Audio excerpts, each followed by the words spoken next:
2nd Jäger Battalion, Living History Group. Some of these guys come a long ways. We got guys out of well, Illinois, Missouri, all over southern Minnesota, me from around here. Anyways, this is just a presentation on the Finnish military from their start when Finland first became a country through the end of World War, what we know as World War II, right? So it's just going to be brief. Anybody's got any big questions, save them for the end. We love talking. We can talk all night long and into tomorrow morning about this stuff. So this is just we're just going to try to keep this brief on the whole where, what, when, why, that sort of stuff quickly. So just to get us started, the Jägers, okay? So when we first started this group, if we were going to tell about the Finnish military up through the end of World War II, what's the best way to do it?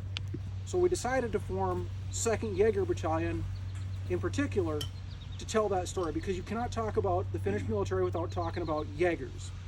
Jäger is simply a German word meaning hunter, right?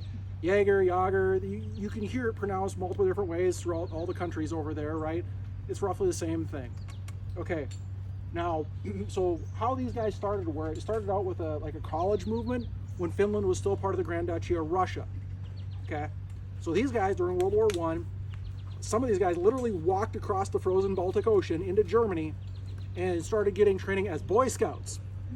So they started up the Royal 27th, the 27th Royal Prussian Jägers, okay? Initially they were coded out as Boy Scouts. They were not issued weapons and training. That was never the case. Ultimately, they fought on the Eastern Front against the Russians. So you have to understand that technically everybody that went there was a traitor, because Finland was Russian.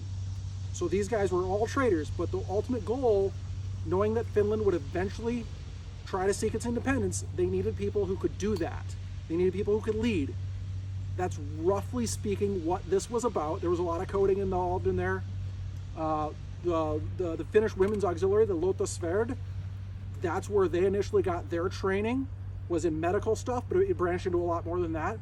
So anyways, so after World War I was over, Finland's like, okay, they actually wanted to be a monarchy for a short period of time, and they had a German prince, I believe, that was going to become part of the monarchy. Well, Germany surrenders in World War I, not going to happen anymore. They got their own problems. And so Finland ends up fighting Finland ends up fighting the Finnish Civil War, 1918, 1919. Okay, the Jägers, roughly speaking, fought for the White Finns. We're not going to go too much into the white versus red Finns. Basically, roughly speaking, capitalist versus communist Finns, right? A lot of bad blood there still to this day. I'm sure a lot of you know about that stuff, so we're not going to get into politics. That's not what we're trying to do.